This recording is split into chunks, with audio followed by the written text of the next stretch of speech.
Сайн байцгаана уу? Намайг Батыя гэдэг. Америк дахь Монгол эрдэмтдийн нэгдгээс зохион байгуулдаг влогийн энэ удаагийн дугаараар Ohio State University-д MD PhD програмаар суралцж байгаа. Ариуна маань өнөөдөр оролцож туршлагаасаа хуваалцах гэж байна. Ариуна өөрийгөө эхлээд танилцуулна уу? Байна уу? Намайг Ариуна гэдэг. Би Ohio мужид амьдардаг оюутан байна.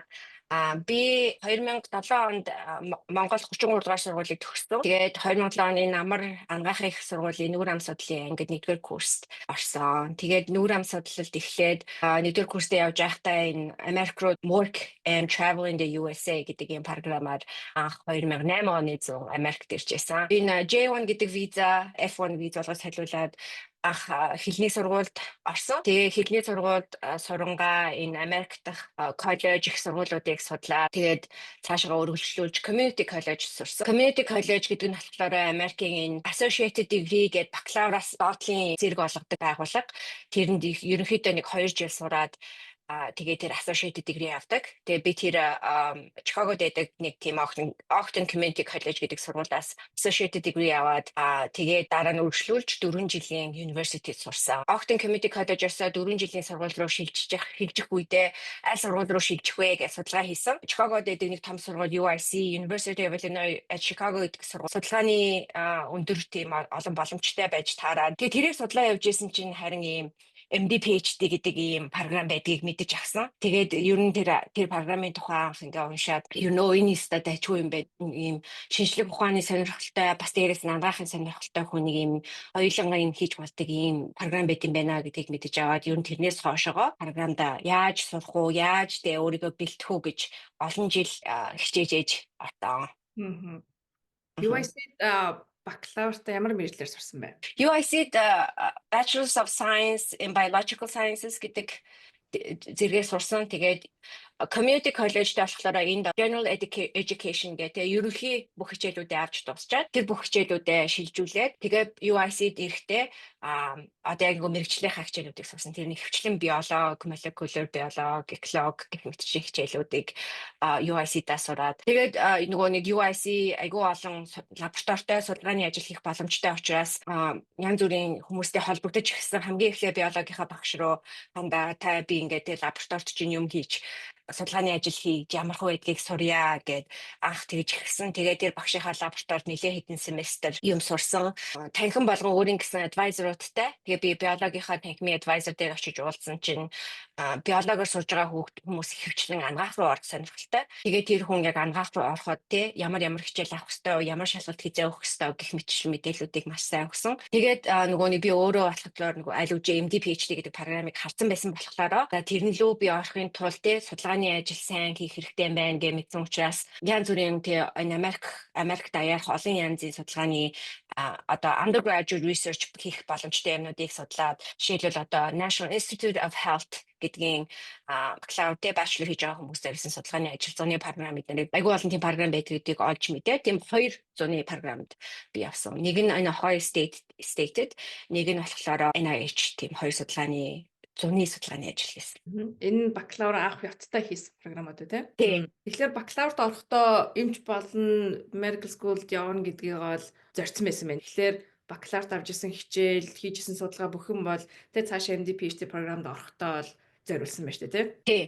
Тэгээд тэр нөгөө техникийн адвайзер эднэр бүх юм хэлээд өгчин. Одоо жишээлбэл энэ семестр ийм хичээл авах хэрэгтэй. Тэгээ энэ семестрүүдэд ингэж ийм хичээл авч ээж одоо MCAT гэдэг шалгалт өгөн. MCAT гэдэг нь болохоор Medical School Admission Exam. Бакалаврын зэрэгтэй байх ёстой, тэр шалгалтыг өгсөн байх ёстой. Тэгээ олон сургууль руу анкетаа явуулсан байх ёстой.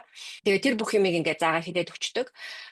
Тэгээ би нөгөө MD PhD програм ингээд судлаа явж исэн чинь нэг таалагдсан юм нь юу вэ гэхлээр нөгөө хоёр өөртөө ийм мэрэгжил зэрэг авч болно. Тэгээд дээрээс нь нөгөө энэ айгүй олон жилийн програм дунджаар 8 жил, ер нь 8-аас илүү жил явж ээж төгсдөг ийм програм болохоор улсаас нь тэтгэлэг өгдөг. Тэгээд дээрээс нь Орсын сургуулийнхаа нөгөө анагаахын сургуулийн төлбөр, graduate school хоёрын төлбөр тэр бүх юмыг цаанаас нь даад. Тэгээд тэр нь бас амар нэг том шалтгаан байсан. Яагаад гэх юм бол энд анагаах сурна гэдэг л амар өндөр өртөгтэй. Одоо жишээлбэл жилийн хүмүүс одоо анагаахыг төгсгөд 200-300 мянган долларын өртөө төгсдөг. Тэгээд тийм их өр авч сурна гэхлээр чи бас айгүй хэцүү. Тийм болохоор энэ програмыг судлаа тэр нь бас айгүй чухал санагдав. одоо MD PhD програмдаа сураад явж байгаа тий. Тэгээд Мгм. програмын тухай жоохон дэлгэрэнгүй тайлбарлахгүй юу? Юу гэсэн үг вэ? Энэ одоо хос тий хос зэрэгтэй төгсөж байгаа юм уу? Тийм MD PhD програм ерөнхийдөө бол ийм хоёр хэсэг. Нэг нь болохоор янз бүрийн хувийн нөгөө их сургуулиуд, агаахын сургуультай их сургуулиуд өөрсдийн MD PhD програмтай. Нэг хэсэг нь болохоор нэг 30 гаруй сургууль байгаа. Тэр нь болохоор NIH буюу National Institute of Health гэдэг Америкийн эрүүл мэндийн судалгааны ажлын байгууллага. Тэндээс ингээ нөгөө грант бичиж үүсгдэг тийм програмууд. Тэднэр нь болохоор 30 гаруй тийм програм Америк даяар. Тэр програмууд нь нөгөө нэг усаас мөнгө авж байгаа болохоор арай жоохон юутай цаанаасаа шаардлага өндөртэй стипend эднэр нь жоохон баталгаатай.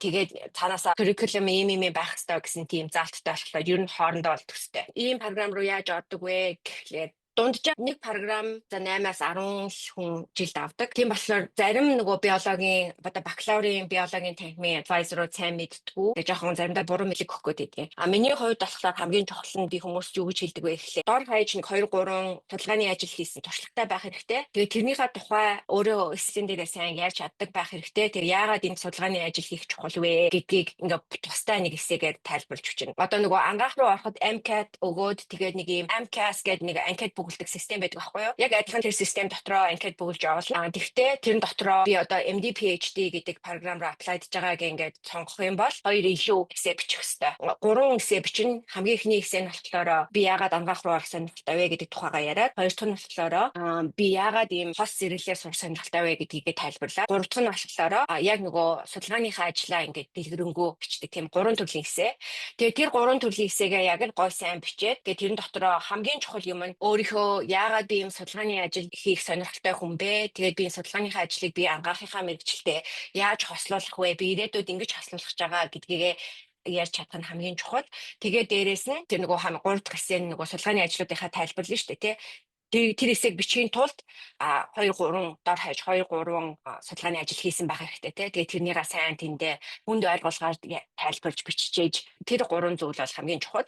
Тэгээ нөгөө энэ бакалаврын нөгөө техникийн адвайзерууд ингэдэг байхгүй юу? Чи амар өндөр оноо авсан байж ээж энэ MD PhD програм руу орно. Тэр нь яг үнэн биш. Хамгийн чухал нь яг л өөрийнхөө яагаад би энэ хослон мэрэгчлэр сурах сонирхолтой вэ гэдгийг сайн тайлбарлаж өгч чадах юм бол заавал бүх юм авсан байх шаардлагагүй, бүх юм дээр амар өндөр оноо авсан байх юм шаардлагагүй. Ерөөсөө л өөрийгөө маркетлсарнаа л гэсэн үг. Тэрээр анханасаа сайн бодоод яаж зохион байгуул те. Тэр нь хамгийн чухал.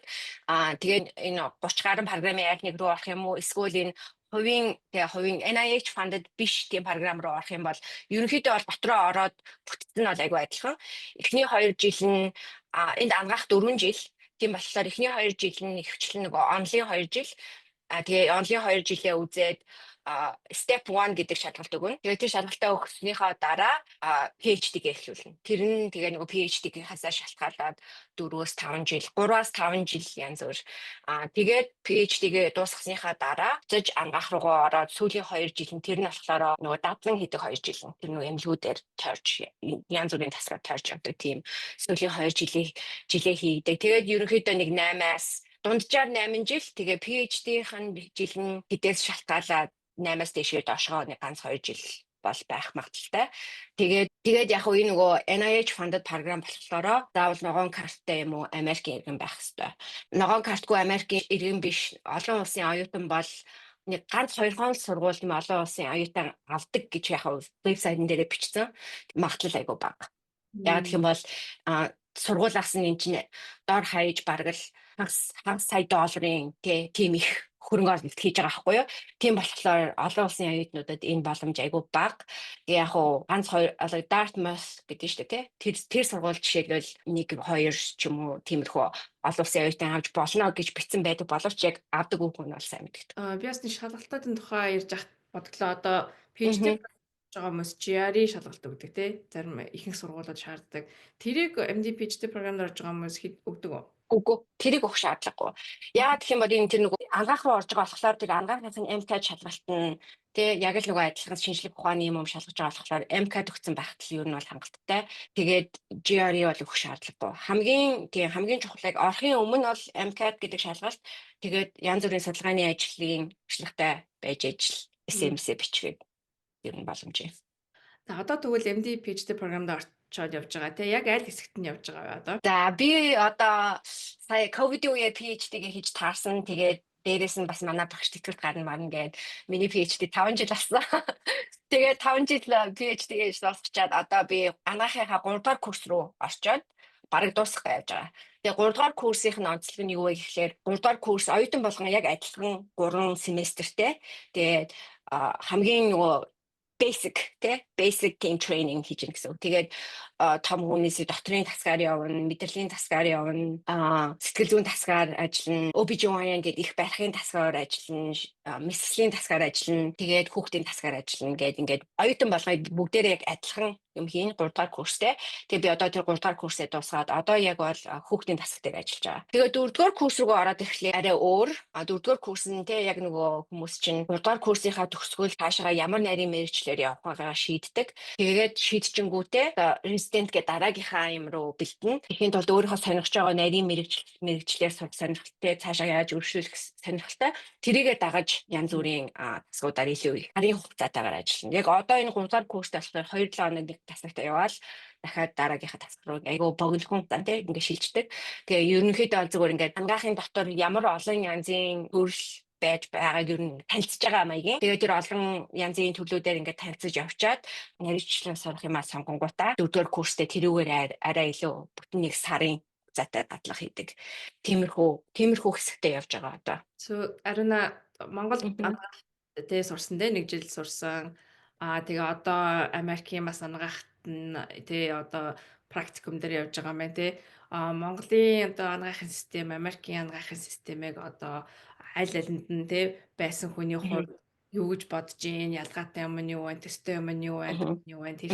Америк болохоор айгүй цөөхөн орнуудын нэг нөгөө заавал бакалавр авч ээж ангаах руу ордог тийм орнуудын нэг. Тэр нь хамгийн том ялгаа нь Монгол болохоор 10 жилийн төгсгөл шууд ангаах руу ордог те. Тэгээд Монголын ангаах чинь 6 жил, нүүр амьсгал болохоор 5 жил, ангаах болохоор 6 жил. Тэгээд нэг эхний 1 жилдээ ерөнхий хичээлүүдээ үздэг. Тэгээ би тэр 1 жилээ дуусгаал нашаа хүрээд ирсэн болохоор би яг нөгөө Монголд эмнэлэг мэмлэгээр дадлага хийж явж байгаагүй. Тийм болохоор сайн тэрнээс ерөөсөө туршлага байхгүй. Гэхдээ хамгийн одоо би ингээд нөгөө анагаахын янз бүрийн татвар дээр ажиллаж байхад ингээ өөр орны айгүй олон эмч нартай бас танилцж байгаа. Тэгээ тэр эмч нараас бас ингээд тест ингээ асуудаг байхгүй. Танаа орн те шууд ангаах руу ордгоо эсвэл ингээ бакалавр авах хэрэгтэй юу? Ихэнх орнууд бол шууд 10 жилээсээ шууд ангаах руу ордог. Тэгээ тийм өөр орны эмч нарын ингээ туршлагыг ер нь сонсон чинь одоо ер нь зарим орны хүмүүс бол бүр ингээд уснасаа ангаахаа эхлэхдээ ерөөсөө Америкийн ангаах хүмүүс юу сурдгуу, ямар ном хэрэглэдгүү, ямар question bank хэрэглэдгүү шууд тэрийг цуг ингээ хийгээ явцдаг. Тэгээ ингээ те өөрийнхөө хэл дээр ангаахаа сурангаа хажууд нь шууд давхар англи хэлтэй яг Америкийн ангаахын нөгөө curriculum-аар сураад давхар ингээ үзээ явцдаг. Тэгэнгүүт за нэг 6 жил мэс сурдаг хүмүүс чинь ингээ шахаж махаад нэг 5 жил яасан юм те нөгөө ангаахынхаа юмыг сураад дуусчингууд нэг илүү жил мэл гардаг ч юм уу эсвэл ангаахаа дуусчаад нэг жил мэл дан ингэж нөгөө сурлаа төгсчөөд ерөөсөө энэ Америкийн нөгөө ангаах сурдаг хүмүүсийн хэрэгэлдэг ном тэрийг ингээ барьж яг 1 жил суугаад тэгээд тэрийн цаа ингээ судалжингуудаа энэ Америкт ирэхээрээ нөгөө 3 том шалгалт өгж ээж энэ одоо эмчийн эрэхтэй болдог байхгүй юу тэр нь step 1 2 3 гэдэг. Тэгээд step 1 нь болохоор ерөнхий шинжлэх ухааны мэдлэг шалгадаг. Одоо basic science тэрийг шалгадаг. Step 2 нь болохоор эмчилгээ тий яг за ийм өвчтэй хүн ингэж ирлээ. Дараагийн энэ өвчний онш юу вэ? Энэ өвчнийг яаж эмчлэх вэ? Энэ өвчнийг онцлохын тулд дараагийн алхам юу вэ гэх мэт чинь яг тийм нөгөө practical question-уудтай олж эхэлдэг. Тэр нь болохоор step 2. Тэгээ step 3-ын болохоор би ингээд арай тэрээс нь очиж болохоор сайн мэдгүй. Гэхдээ step 2-оос амархан бодлоо авчдаг. Тэгэнгүүт энэ одоо жишээлбэл би Jordan гэдэг орны хүмүүс бүр айгүй олон ангаах төгссөн хүмүүс бараг л жил 100 хэдэн зуун хүн Америкт тэгж ирдэг гинэ. Тэгээ тэр орны хүмүүс бүр ингээл ангаахаа эхлэхдээ л энтэй одоо step 1 2 3-т нь ямар мэдлэгтэй байх хэвээр тэрийг сураа явчихдаг. Тэгээд Америкт ирэнгүүтээ тэр 3 шалгалтын өгөнгүүт энд энтлийн резидентийн одоо програм руу орох тийм ихтэй болдог. Тэгээ тэр бас айгүй хэрэгтэй мэдээлэл юм шиг санагдсан. Тэгээ би монголчуудаа бас тий манай монгол залуу оюутнууд бас тэгвэл зүгээр юм уу? Заавал Америкт ирж сурахгүй ч гэсэн одоо жишээлбэл ямар нэгэн тий хамгийн сүүлийн үеийн анагаах шинжилгээ ухааны мэдээллийг интернетээр харьяа гэхэд англи хэл хэрэгтэй. Тэгээд алужээ ингээ тий жоохон мэдлэгтэй байх юм бол юм ингээ харахад Google-тлээд чи энэ тий арай жоохон амархан байна. Тэгээ тэр бас айгу зүгээр юм шиг санагдсан. Тэгээ бусад орны хүмүүс тэгэж өөрсдөө бэлтдэм байх лээ. Тэгээд Америкт ирэхлээрээ тэр нөгөө онл мол хамаагүй сайн шалгалт Мм. малгалт өгөхөд айгу амархан. Энэ өөрсдийнхөө улсдаа ангаахаа төгсчөөд энэ төржин шалгалт өгөөд резидент орж байгаа улсад гэсэн үг үү те? Яг Мм. үнэ. Мм. Тэгэнгүүт нөгөө энтхийн амар хэдэн зуун мянган долларын тий өөрт авч сурахгүй их орондоо сурчаад тэгээд хажуугаар нь Америкийн ангаахын ямиг сураад тэгээ энэ дээрээ яг хөө 3 шалгалт нь амар жоохон өндөр үнэтэй бас мөнгө төлж ээж өгнө. Гэхдээ мэдээж 4 жил Америкийн ангаах сурснаас хамаагүй хямдхан. Өстой хэрэгтэй мэдээлэл авах гэж бодож байна. Тэгээ давхар Мгм. сураад явах те. Тий. Цаг нөхөр нэ штэ те. Аха. За тэгвэл одоо резидентийн тухай ярьж эхэлсэн юм чинь бас одоо харин чамд те дараачийн шат чинь одоо резидент бол таарна те. Юугаар наривчил сурыг гэж бодож байгаа вэ? Мгм. Ямар төрлийн эмч болмоор байгаа тэрийг юужсэн яг ямар эмч болмоор байгаа яг юуны эмч болмоор байгаа гэдгийг бодож эхэлсэн нөө. Тэгээд Аха. бас одоо судалгааны талдаа одоо PhD-га хамгаалцсан те. Аха. Эжтэйгээ хамгаалцсан. Тэгээ одоо 1 жилийн дараа ангаахад төгсгöd 2 зэрэгээ аваад төгсгөх нь шүү дээ. 2 зэрэгтэй төгсгөх. Мгм. Тэгээд резиденттэй ороод эмчээрээ тий одоо дагнаад наривчилсан юугаа авна. Тэгээд судалгаа нь хизээд буцаж орж ирдэг вэ. Мгм. Тэгээд энэ MD PhD програм би ингээл нөгөө анх сонирхоод айгүй олон тийм MD PhD хүмүүстэй уулзсан. Тэгээд одоо жишээлбэл янз бүрийн асуусан шүү дээ тий. Та одоо тэ заавал резидентэд явсан уу? Та одоо бас зүгээр ганцхан MD мэрэгчлэр сурснаас өөрөө ямар илүү давуу талтай гэж бодож ин гэх мэтчлэн ингээл янз бүрийн асуусан. Тэгсэн чинь хүмүүс ихэвчлэн айгүй хамгийн их зөвлөгөө өгсөн юу гэхээр чи энэ програмд ороод ингээд төгсчих юм бол чи 2 зэрэгтэй. Тийм болохоор чамд ингээд энэ програмын төгсгөө чи яг чамд айгүй олон сонголттой гэж хэлсэн. Одоо жишээлбэл ихэнх энэ MD PhD програм сурсан хүмүүс төгсөнгүүтээ резидент рүү ордог. Гэхдээ заавал резидент рүү орох шаардлагагүй. Гэхдээ ихэнх хүмүүс бараг л 95% хүмүүс резидент рүү орно. Яагаад гэх юм бол тий ангаахаа төгсчөөд резидент рүү орчоод тэгээ дараа нь за би ерөөсөө өвчтөн үзэх шаардлагагүй би судалгааны ажил хий гэхэд тэр аюу амархан. Тэгэхгүйгээр резидент рүү орохгүй судалгааны ажил хийж олон жил явж байгаа дараа нь буцаж резидент рүү орно гэх жоохон хэцүү. Тийм болохоор ихэнх хүмүүс шууд энэ ингээд ангаахынхаа хүмүүсийг яг дагаал ангаахаа тусглаа резидент рүү орлоо тэгээд цаашгаа өргөжлөж явдаг. Манай нэг програмын нэг хүн болохоор ангаахаа төгсөөд за би бол ер нь өвчтөн үзэх хүн биш юм байна гэдгийг мэдсэн тэгэнгүүтээ шууд постдок хийгээ яваад. Тэгэнгүүт бас тийх боломжтой. Тэгээд яг уу судалгааны ажил дээр хамгийн чухал юм энэ одоо MD PhD хүмүүс өөрсдийгөө юу гэж одоо маркетинг хийдэг вэ гэхлээр те би энэ шинжлэх ухаан, анагаах ухаан гэсэн ийм хоёр өөр төрөл байгаа шүү дээ те арай хүмүүс жоохон ажиллаж байгаа хүмүүс өөр төрлөөр бодно. Анагаахын хүмүүс чинь өвчнүүдээ яаж туслах уу, ямар юм хүү те гэх мэтлэн сэтгэж байхад шинжлэх ухааны хүмүүс чинь арай өөр сэтгэнтэй. За энэ яагаад ингэж юм те бүрийн basic маягийн асуултад асуулдаг. Тэгэнгүүт энэ MD PhD хийдэг хүмүүс өөрсдөө ингэдэг байхгүй. Би энэ хоёр өөр төрлийн те хүмүүсийн дунд нь би одоо хаддаг гүүр болно. Би энэ ангаахын үг яриа хэллэгийг сайн ойлгоно. Шинжлэх ухааны үг яриа хэллэгийг сайн ойлгоно. Тийм болохоор би энэ хоёр өөр ертөнцийн дунд орчиж байгаа гэх юм хаашаа те. Нэг тэгэж өөрсдөө жоохон маркетинг хийдэг. Тэгээд ихэнх хүмүүс яадаг вэ гэхээр ангаахаа төгсөөд резидент руу орно. Тэгээд резидент ороод за резидент яг ямар нарийн мэргэжлэр цаашаа явахаас шалтгаалаад олон жилийн ялгаатай. Би болохоор одоо ер нь нэг хүүхдийн эмч болъё гэсэн бодолтой байгаа. Тэгээ хүүхдийн эмчийн резидент бол ер нь бол 3 жил. Тэгээд дахиад цаашаа үргэлжлүүлээ бас ингээд нарийншээ явдаг аахгүй. Тэгээ резидентийн дараа fellowship гэдэг юм байгаа. Тэр нь болохоор одоо 3 жилийн дараа 3 жилийн хүүхдийн резидент хийнгүүт яг хүүхдийн ерөнхий эмчийн мэдлэгтэй болж байна гэсэн үг. Тэгээ цаашаа бүр үргэлжлүүлээд одоо жишээлбэл би порт хамтрын хүүхдийн эмч олё гэх юм бол Hem-Onc fellowship гэдэг нэг дахиад 2-3 жил ингээд үргэлжлүүлж нарийн мэрэгчлэрээ урна. Одоо жишээлбэл хүүхдийн эмч за биш би одоо юу гэдэг чинь те neurosurgery мэдрэлийн мэс засалж олё гэх юм бол тархины мэс засалж олё гэх юм бол резидент нь 7 жил. Ингээд аим олон янз яг ямар тэ нарийн мэрэгчлэр сонгохоос шалтгаална.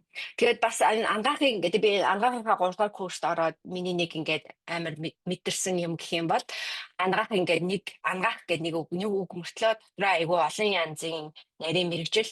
Тэгээд тэр ямар нарийн мэрэгчлээ сонгосноос шалтгаалаа те хүн амар өөр юм хийж болно.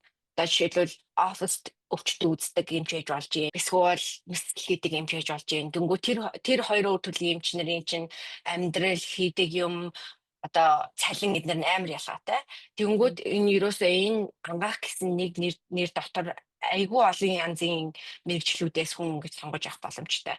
Тэгээд тэрнээсээ шалтгаалаад цаашгаа хичнээн жил үргэлжлүүлж явах нь бас ингээд өөр. Одоо жишээлбэл зүрхний эмч болох сонирхолтой хүмүүс эхлээд өдрийн мэрэгчлэр резидент хийн. Тэгээд цаашгаа өргөжлүүлээд зүрхний эмчээрээ fellowship гэдэг юм хийн. За энэ тийм бүтцэн нь тиймэрхүү. Тэгээд Америкт ангаах сурахаар айгүй олон жил суддаг. Тэгээд 4 жил бакалавр дор хаяж 4 жил ангаах, дор хаяж 3 жилийн резидент, тэгээд дор хаяж 3 жилийн fellowship. Гижээж ингэж энэ нарийнсан эмч болно. Primary care ч юм уу одоо чи нөгөө өрхийн эмч, ерөнхий хүүхдийн эмч эднэр тиймэрхүү эмчнэр болохоор одоо хамгийн бага хугацаанд эмч болох тийм боломжтой. Тэгээд дээрэс нь би судалгааны ажил хийнэ гэдэг ингээдлээр дахиад юм өөрчлөлтөд явцдаг. Одоо сүүлийн үед доторын резидентийн програмууд тэднэр болохоор бас юм бас нэг судалгааны ажил хийх хүмүүс хариулсан бас нэг төрөл байдаг. Тэрийг болохоор хвчлэн PSDP гэж нэрлэнэ. Тэгээ PSDP гэдэг нь болохоор Physician Scientist Training Program гэсэн үг.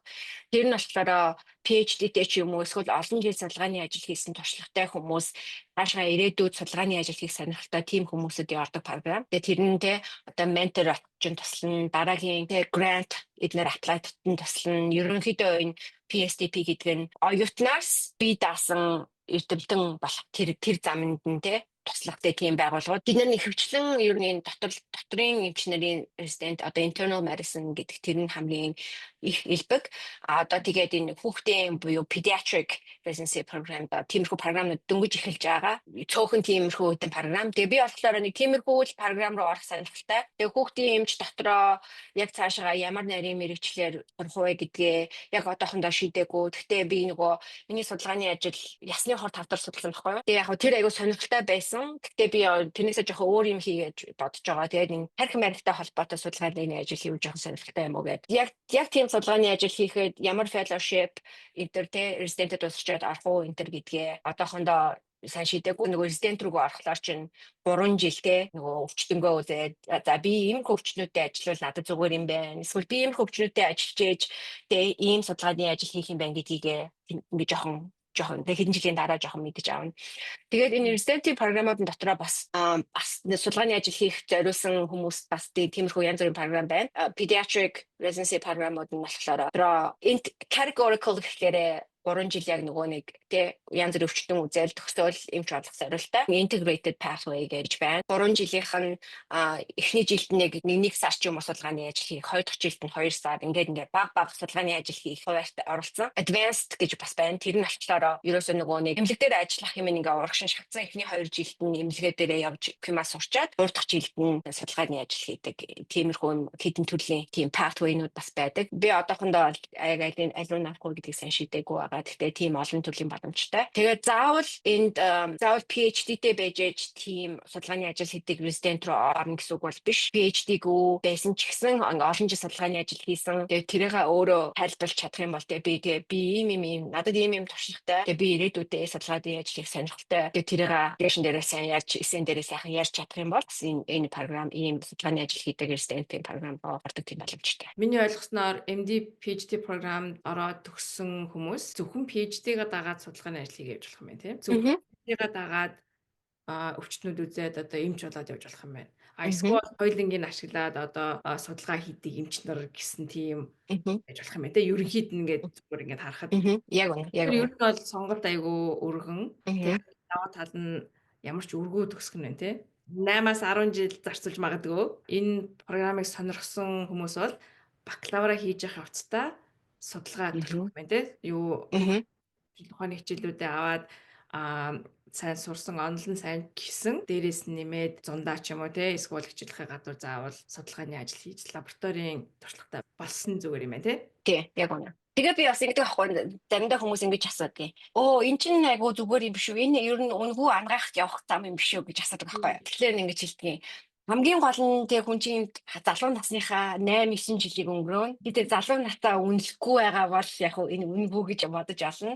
Яг хөө цаанаас нь стипенд өгдөг ч гэсэн нэг өндөр стипенд биш шүү дээ. Хэрвээ нэг хүн чи үнэхээр судалгааны ажил хийх сонирхолгүй дургу хүн энэ програмаар авах юм бол 4 5 жил зовно гэсэн үг. Тэгээ тэр мэрийгээ сайн бодох хэрэгтэй. Америкийн ангаах их өндөр төлбөртэй ч гэсэн ангаахын төгсөөд, резиденттэй төгсөөд ингэ явах юм бол MD PhD-гээ замаар явж байгаас айгүй хурдан ажлын байранд гарна. Тэнгууд хурдан өндөр цалин авч эхэлнэ гэсэн үг тий.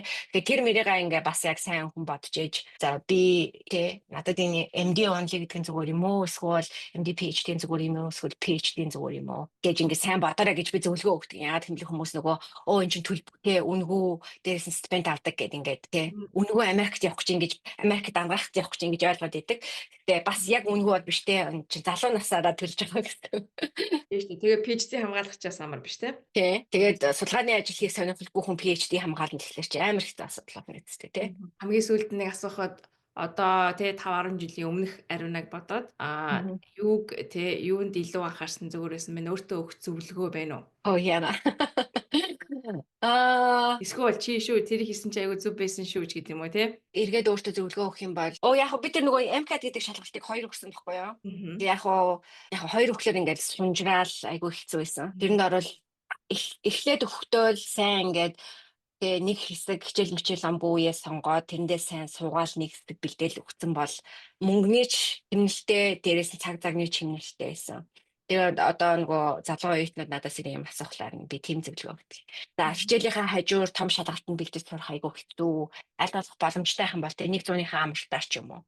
Хичээлгүй ажилгүй үедээ сайхан яг таг суугаал бүх юм хийгээл тэгэл нэг л удаа шалгалтаа өгвөл хамаагүй. Тэгэл ингээл олон дахин өгөөл ингээл сунжраад ах юм бол олон дахин мөнгө төлнө. Тэгэл тэрнээсээ уйдна. Тэгэл тийм л зөвлөгөө өгч болж байна да.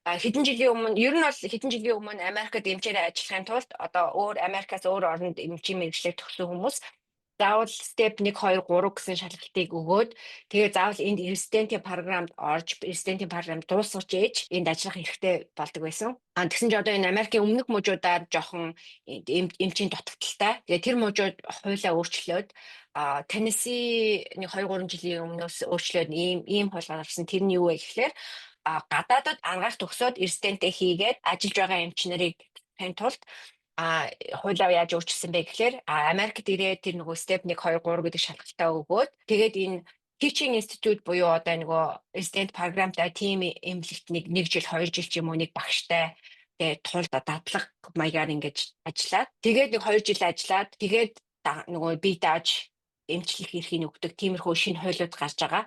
Тэгээ тэр нь ямар давуу талтай вэ гэхээр энд заавал резидент сурах ёсгүй, сургаалдаггүй. Яг хөө резидент өөр оронд ч гэсэн резидент хийсэн байх хэвээр. Тэгээ тэрийг нь тэр бичиг баримтаа үзүүлээд энэ step 1 2 3 гэдэг шалгалтыг нөгөөд тэгээд энд тийм хамгийн гол нь хост байгууллага олох хэрэгтэй гэсэн үг.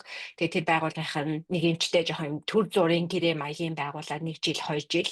Тэгээд тэр 2 жилдээ энэ Америкийн одоо ангаахын систем дотор ажиллаж сурсны дараа энд эмчлэх эрхийг өгдөг. Нэг тиймэрхүү шинэ хуулиуд гарч байгаа. Тэгээд тэр мэдээллийг бас хүргэе гэж батсан. Яа гэх юм бол Монголд резидентээ хийгээ олон жил ажиллаж байгаа эмч нар наашаага энд ирж ажиллах сонирхолтой байх юм бол бас ийм шинэ арга үүсэж байгаа юм байна гэдгийг дамжуулах гэсэн юм аа. За баярлалаа. Тэр нь болохоор зөвхөн зарим мужууд тийм байна тий. Зөвхөн зарим мужууд ихэвчлэн одоо Tennessee, Oklahoma энтер тий Arkansas эднэр гэдэг нөгөө эмчнэр баг очдаг тийм жоохон хөдөөдөө маягийн мужууд гэсэн үг. Бид нар тийм шинэ хууль дүрм гарч гадны эмчнэрийг татах зорилготой. Энэ гаднаас одоо ингэж ирж байгаа эмчнэр ямар визээр ирдэг вэ? Мэдгүй. Бид нар бол мэдгүй. Green card мар байхгүй л дээ байх. Тийм шүү дээ. Байхгүй хүмүүс л ирнэ байх.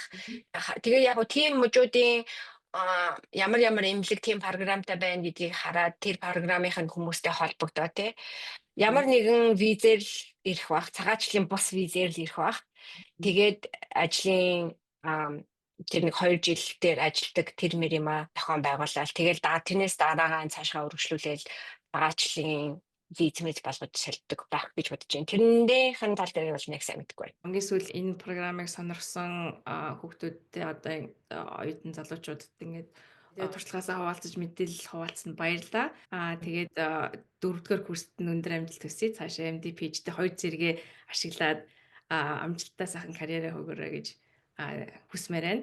За баярлалаа. Тэгээд иймэрхүү юм сонирхож байгаа асуух хүмүүс бас холбогдож болно.